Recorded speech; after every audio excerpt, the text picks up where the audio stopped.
O ensinamento universal, que não pertence à escola espiritual, é o mesmo ensinamento em todas as escolas espirituais de todos os tempos. E a mensagem, boa noite, sejam bem-vindas.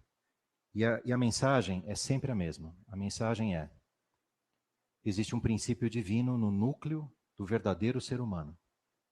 E o verdadeiro ser humano não é essa personalidade de carne e sangue, não. É um sistema eletromagnético sofisticadíssimo que os Rosacruzes, os alquimistas, né, e as escolas espirituais do passado chamavam de um micro-universo, de um microcosmo. Esse é um primeiro fundamento. O segundo é que o nosso cosmo é um todo isolado dentro do macrocosmo divino. E que pelo nosso estado de consciência a gente projeta a separação desse cosmo dentro de um macrocosmo. Então, nós somos como peixes olhando de dentro de um aquário para o universo e dizendo que o universo inteiro é um grande aquário. E, na verdade, é a lente do nosso egoísmo que está projetando o que a gente enxerga. O terceiro fundamento é que esse ensinamento é o mesmo. É o mesmo ensinamento que tomou forma na China, tomou forma na Índia, no Egito, na América pré-colombiana e por aí vai. Tomou forma na Idade Média, tomou forma agora. É a mesma coisa. E por isso nós falamos que existe uma inteligência coletiva da verdadeira humanidade livre, né, que habita o verdadeiro planeta Terra e não essa projeção de egoísmo que a gente criou aqui. E nós chamamos isso, né, utilizando o nome que já foi dado no passado, de uma corrente do ensinamento universal ou da fraternidade universal. O quarto ponto é que sim, essa aqui é uma instituição bem constituída, bem gerida, né, com valores elevadíssimos e tudo mais, mas isso aqui não é a verdadeira escola espiritual. A verdadeira escola espiritual é um campo. É um campo de informação, como se diz modernamente, né? Ou um corpo vivo, na linguagem clássica que a escola utiliza, ou seja, uma construção orgânica sutil, onde o esforço coletivo de todos os alunos cria esse campo, e esse campo é uma ajuda impessoal para quem de fato quer trilhar esse caminho de transformação. Por quê? E aí vem o quinto fundamento. Porque o grande inimigo está dentro, não está fora. O inimigo precisa ser vencido dentro de você mesmo. O inimigo chama-se eu.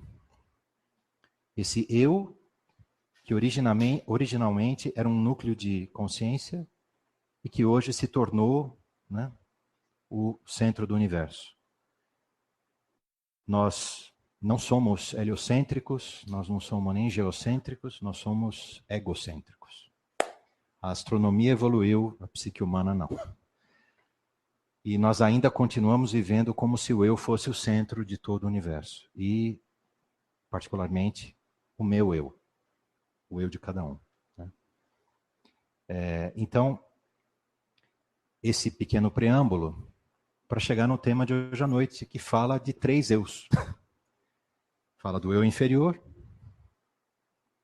fala do eu superior e fala do eu divino. Bom, por que é que nós pegamos esse tema para falar hoje? Porque esse tema é uma das maiores pedras de tropeço de todos os buscadores do mundo esotérico nos dias de hoje. Talvez, não só nos dias de hoje, mas em quase todas as épocas. Por quê? Vou fazer um paralelo. Esse aqui é o mundo material. Quando o ser humano perde o corpo físico, ele não vai para o reino dos céus, nem para o reino do inferno, nem para o purgatório, para lugar nenhum. Ele simplesmente começa a habitar com a consciência dele no segundo patamar de energia que ele tem, que é o corpo etérico. E depois, quando o corpo etérico se dissolve, a consciência dele migra para o veículo astral, e quando o veículo astral se dissolve, migra para o corpo mental, que é o último, e quando o corpo mental se dissolve, restam apenas as experiências daquela personalidade que ficam gravadas nas paredes do microcosmo. Então, quando o ser humano morre, ele não entra em reino dos céus algum. O nirvana, que nós escutamos falar no Oriente, não tem absolutamente nada a ver com isso. E o verdadeiro reino dos céus, que se falava no cristianismo e tudo mais, não tem absolutamente nada a ver com isso. Isso é o clássico mundo dos mortos. Tanto faz se os mortos são bons ou ruins, de acordo com o critério moral, um critério espiritual, qualquer coisa. Então, são duas metades de uma mesma laranja. São duas metades de uma mesma esfera. O mundo material e o mundo dos mortos. O mundo sutil. Nós, na nossa estrutura, carregamos a exata imagem e semelhança disso. Nós temos um eu material, que é esse eu que funciona com uma consciência mais ou menos concêntrica nesse veículo físico. Daqui a pouco a gente vai conversar um pouquinho mais sobre isso. E essa aqui é como se fosse a imagem da esfera material. E aquilo que se projeta fora, ou seja, uma evolução do espírito depois que morre, regiões celestiais, verdadeiras construções de reencarnações e tudo mais, isso é projetado para dentro do ser humano, falando-se de um eu superior. Como se esse eu superior fosse o nosso verdadeiro eu, com quem a nossa consciência tem que se ligar. Esse eu superior, desse ponto de vista, é um engano e uma ilusão. Falando da maneira mais sincera e direta possível. Ele é uma construção e um acúmulo de energia que vai ficando ali armazenada dentro do microcosmo, de uma encarnação para outra. E essa situação vai se perpetuando, assim como vai se perpetuando no mundo exterior que a gente conhece. Então, o verdadeiro ser, o verdadeiro self, o verdadeiro eu, não tem absolutamente nada que ver com isso. Você deve estar ouvindo tudo isso e se perguntando, puxa, isso eu já sei. Desculpa desafiar. Não, você não sabe. Você acha que sabe. Mas você só está dando o mesmo nome, ou um nome diferente, para aquilo que a gente está se referindo. E continua sendo um espelho e um engano. Então, o que nós gostaríamos de explicar agora é como é que esse engano está construído. E o que precisa ser transformado, e o que precisa ser demolido, e o que precisa ser reconstruído de verdade no ser humano, para que a verdadeira identidade, porque o verdadeiro núcleo de uma consciência perene, divina, eterna, possa surgir. Ok? Então, como o assunto é mais ou menos extenso, a gente pensou em dar uma resumida logo de saída. A gente vai fazer alguns desenhos. Para aqueles que já tiveram aqui antes, a brincadeira sempre é a mesma. 90% é a sua imaginação, certo? Ajude. Né? A capacidade de desenho é sempre muito limitada. Vamos lá. O eu inferior. Por que esse nome? É inferior em relação ao quê? Não. Ele é inferior em vibração, só isso. Ou seja, ele está associado a camadas e a esferas mais densas de vibração e de energia que nós conhecemos por mundo material. Só por isso. Não é porque ele é inferior em relação a alguém ou a algo dentro. Não. É simplesmente porque ele é mais denso. Tá? Então, se isso aqui é um ser humano,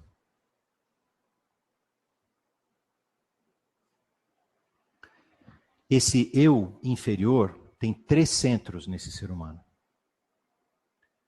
3 núcleos de consciência que juntas, ou às vezes funcionando separado, né, dizem alternadamente, esse sou eu, ou isso sou eu mesmo, ou eu penso, ou eu sinto, ou eu faço. Essa é a dica, ou seja, tem um núcleo na cabeça que diz, eu penso assim, eu penso assado, esses aqui são meus pensamentos, essas são as minhas reflexões, são as minhas conclusões, e etc. Não é assim que funciona. Isso é uma ilusão de identidade. Nós somos pensados. As conclusões são conclusões de segunda mão, na grande maioria das vezes. E esse fluxo de pensamento que nós acreditamos que nós controlamos é uma das coisas mais caóticas que existem.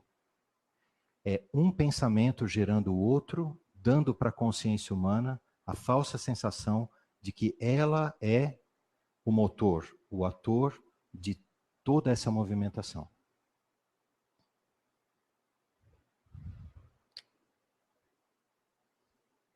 Eu sinto.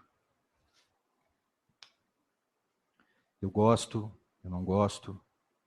Tenho uma simpatia ou tenho uma antipatia.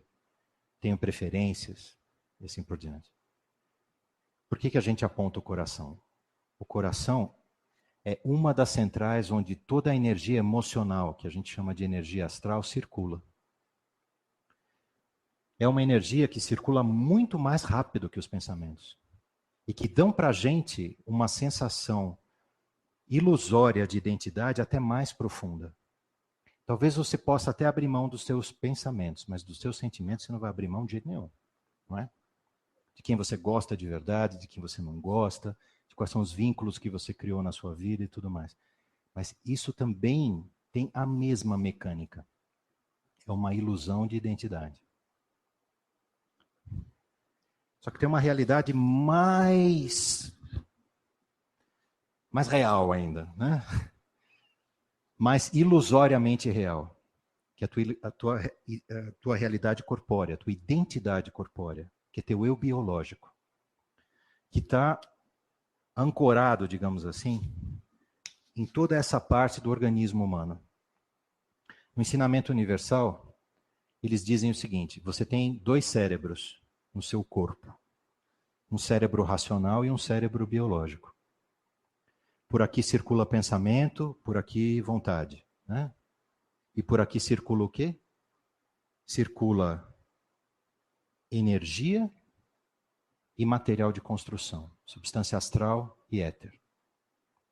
Que de verdade é aquilo que você utiliza para pensar, é aquilo que você utiliza para sentir. E está aqui, seu eu biológico. Esses 3 eus, a psicologia já deu vários nomes. Já foi para id, ego, superego, já se falou de individuação, já se falou de um monte de coisa. O que a gente gostaria simplesmente de batizar esses 3 aqui, para ficar mais fácil, tá? É que esse aqui é o teu eu consciente.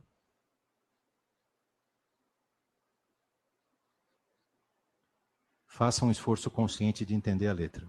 A letra é pior que o desenho ainda, né? Aqui é o eu subconsciente.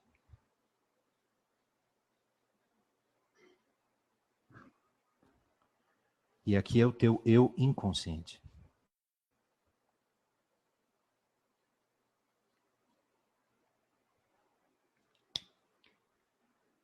A somatória disso aqui é o seu eu inferior. Tudo isso aqui é o teu eu inferior. Essa construção é uma construção bioenergética que se manifesta com os corpos que nós temos, que vão se formando desde o momento em que a gente nasce. Eles atingem o ápice na nossa maturidade. Depois eles entram num processo gradual de desagregação, até a gente perder o primeiro corpo, que é o corpo físico. Depois a imagem do corpo físico, que é o corpo etérico. Depois essa nuvem de energia que nós temos aqui, que nós falávamos da energia emocional, que a gente chama de corpo astral.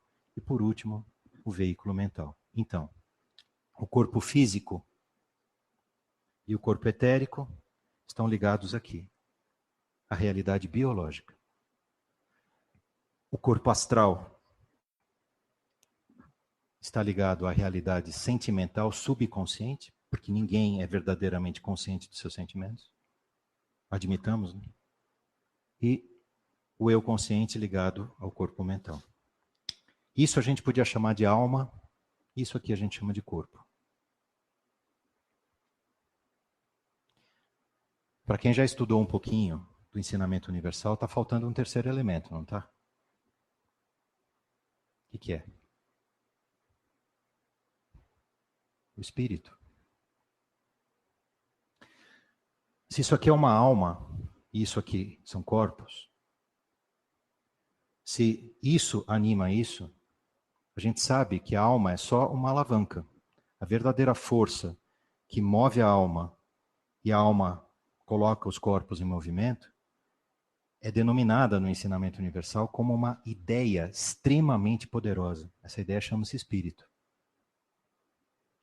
E é aqui que entra a confusão.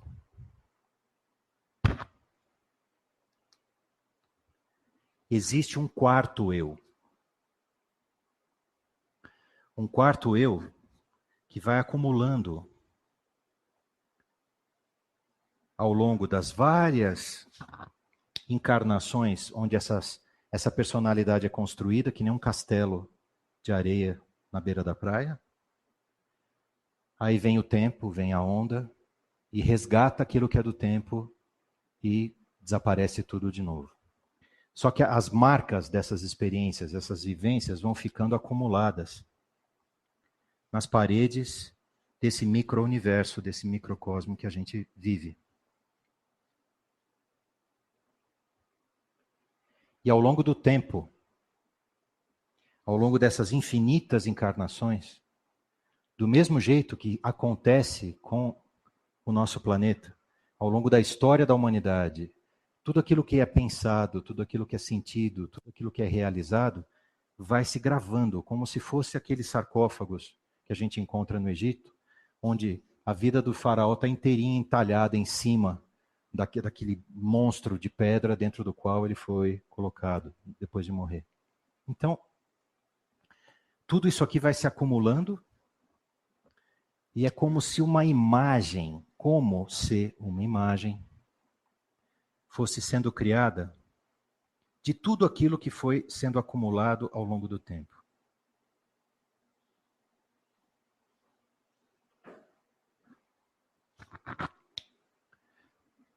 Uma imagem que não tem vida própria,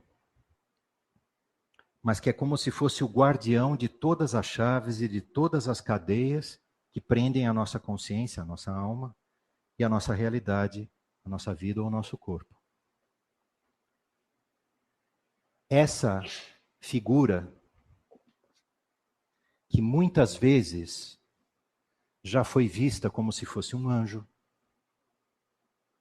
que já foi vista pelas pessoas como se fosse um demônio, que já foi vista pelas pessoas como se fosse um profeta de uma determinada religião,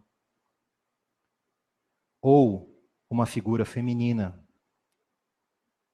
de outras religiões, e eu estou sendo aqui propositadamente lacônico nas minhas colocações para não ficar colocando em evidência nenhuma linha religiosa, porque a gente respeita todas, mas assim, é importante que vocês entendam qual é o fenômeno que está por trás, tá? Isso aqui, as pessoas acreditam ser uma forma espiritual. Acreditam ser uma fonte de iluminação espiritual, de inspiração espiritual. Mas, na verdade, isso aqui não passa de um eu. Esse é o eu superior. O eu superior que é formado de tudo aquilo que circula de energia vital, de energia astral e de energia mental, e que vai sendo gravado como se fosse uma constelação, um céu zodiacal, o nosso microcosmo. Depois de um dia cósmico inteiro, que é um período extremamente longo, essa figura também ela se desvanece, ela também se transforma apenas em registros. Mas durante um dia cósmico, esse é o tempo de duração dessa entidade aqui, da vida dessa entidade. E essa entidade é como se fosse o dono do teatro de fantoches, o dono do teatro de marionetes. Porque controla todos os fios que manipulam a maneira como nós pensamos, todas as linhas de força que manipulam como nós agimos e também as nossas reações que acabam retroalimentando os nossos próprios pensamentos e os nossos sentimentos.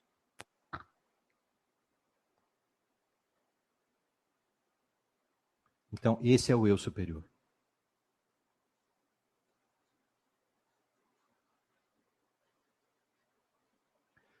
Tão egoísta, tão afastado da vida verdadeira e original da humanidade quanto esse aqui. Porque um é o espelho do outro. Do mesmo jeito que o mundo dos mortos é o espelho do mundo dos vivos. E do mesmo jeito que se constroem nirvanas, né, no mundo dos mortos, que de nirvana não é nada, porque ainda está submetido ao tempo, do mesmo jeito, incontáveis linhas que se dizem linhas esotéricas,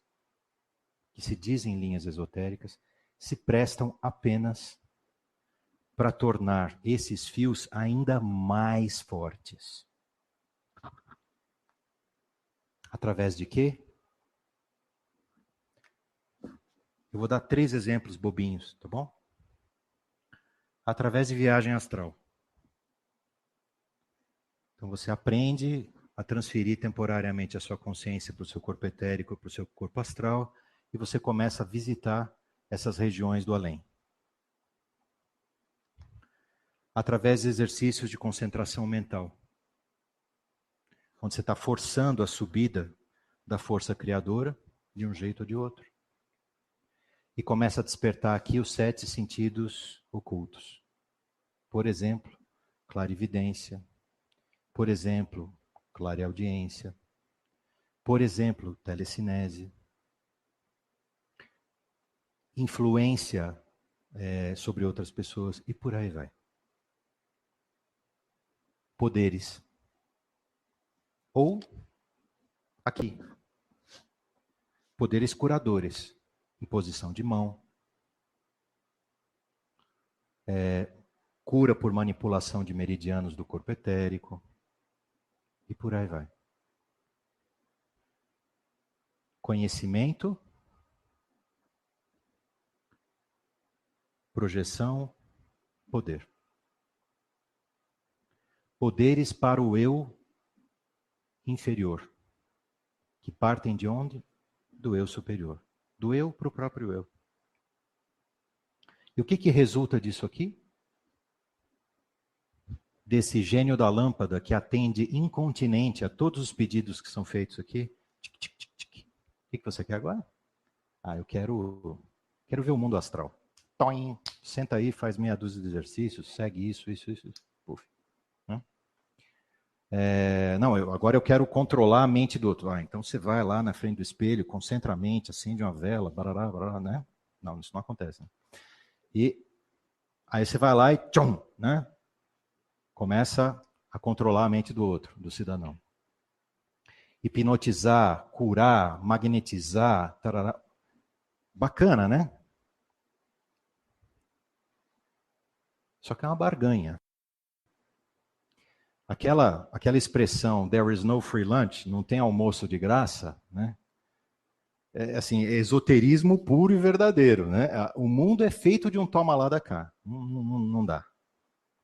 Então, para cada dom que é oferecido aqui, como se fosse saindo da lâmpada do gênio mesmo, mais abertura, mais controle esse eu inferior oferece. E menos livre-arbítrio ainda ele tem. Então, se nós somos pensados, seremos muito mais pensados ainda. Sentidos e reagidos por essa estrutura. Porque qual é o objetivo dessa estrutura? Se perenizar também. Não se busca vida eterna depois da morte? Não existe. Existe só a decomposição dos corpos. Mas essa estrutura aqui oferece isso. De uma linguagem muito velada, tá? A consciência humana é constantemente tentada nesse deserto da vida. É tentada aqui. Ouçam por detrás da imagem religiosa. Transforma a pedra em pão. Você pode, eu te ensino. Não funciona. Tá bom, vem cá. Pula do alto daquele prédio lá e sai voando que vem um monte de anjo de pegar. Né? Não funciona, não. Então sobe no monte. Aqui, ó. Vou te mostrar o mundo inteiro. Tudo isso é teu. Tudo isso aqui é teu. Se você, prostrado, me adorar. Quem é esse Satã, pessoal? Esse. Não é um Lúcifer externo, um Satanás externo. Não, é isso aqui, é o eu mesmo. E é esse aqui que se disfarça de anjo nas filosofias, nas escolas ocultas, nas religiões, e se põe de mestre para desenvolver os poderes dos seres humanos, mediante exercícios. Amigos, uma escola espiritual honesta, fidedigna, não tem absolutamente nada que ver com isso. Nada, zero.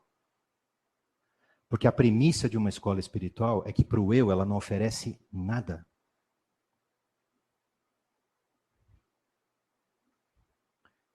Meu reino não é deste mundo. Conhece-te a ti mesmo primeiro.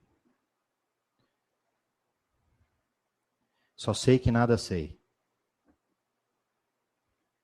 Com um pouquinho de perspicácia, você começa a perceber que é a mesma mensagem sempre, dizendo assim, olha, se você veio bater nessa porta procurando poderes, não é aqui. Só tem uma base de trabalho para uma escola espiritual. Qual será? A gente falou disso há uns minutos atrás. Era o que faltava nesse quadro. O espírito. Porque isso aqui não é o espírito. Isso aqui é a projeção de uma vida. Isso aqui não é a tríade superior do espírito, da consciência espiritual, nem da mente superior que Hermes Trismegistus falava. Não é. Que vai completar esses 4 corpos e formar a escada cétupla daqui até o universo. Não, não é isso. Isso aqui é uma imitação, é um sucedâneo. O eu divino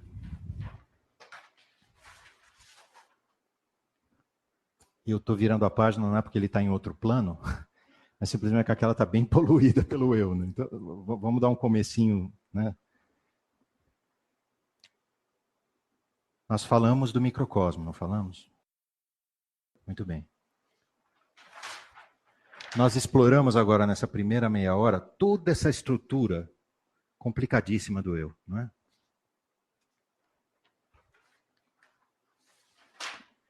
O eu divino é um ponto no microcosmo que não é controlado, não é controlável, nem subordinável a nenhuma dessas estruturas aqui.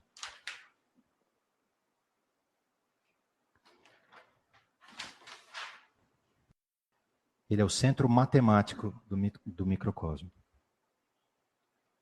Como ele é um princípio, e um princípio que não está associado diretamente a uma manifestação material, ou seja, é uma força, é uma ideia. Né? No passado, para ilustrar isso, foram utilizados nomes que falavam de uma possibilidade de florescimento, que falavam de uma partícula, que falavam de algo que o eu não consegue nem agarrar. Por isso que a escola chama esse princípio de um átomo. Hoje, se nós fôssemos dar um nome de novo para isso, talvez a gente chamasse de singularidade, alguma coisa que na física vai além daquilo que a gente consegue intuir diretamente. Um átomo, um botão de rosa, uma flor de lótus, é o mesmo princípio, ou seja, é o verdadeiro núcleo que não tem relação direta com o eu e não se subordina ao eu, mas que é o único ponto para transformar toda essa estrutura aqui.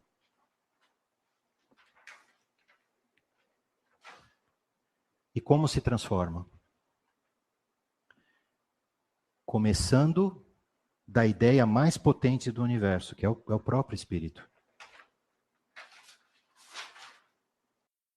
E a partir dele, recriando aqueles 3 centros da alma que nós falamos.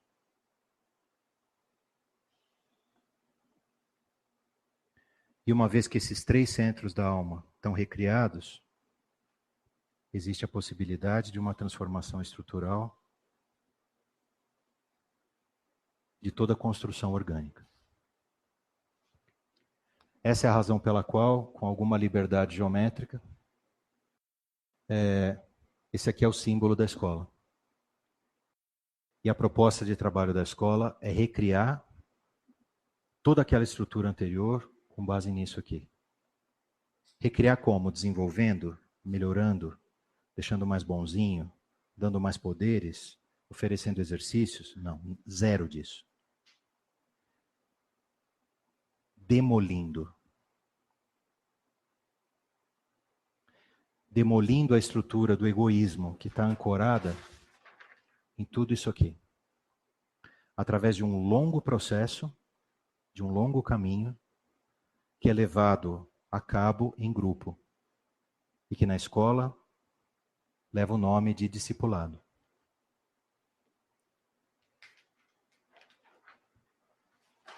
Só que se a gente fosse falar sobre isso agora, com mais detalhes ainda, a gente esgotaria o tempo que é reservado para perguntas e respostas agora. Então, voltando nessa página inicial aqui, sobre a estrutura do eu inferior e a estrutura do eu superior, usando o quadro seguinte como apoio para falar sobre esse núcleo divino, esse verdadeiro eu divino, a gente encerra essa primeira parte de exposição e abre para perguntas. A gente espera que vocês fiquem absolutamente à vontade e que vamos tentar responder as perguntas de vocês dentro das nossas limitações, tá bem? Fiquem à vontade, por favor.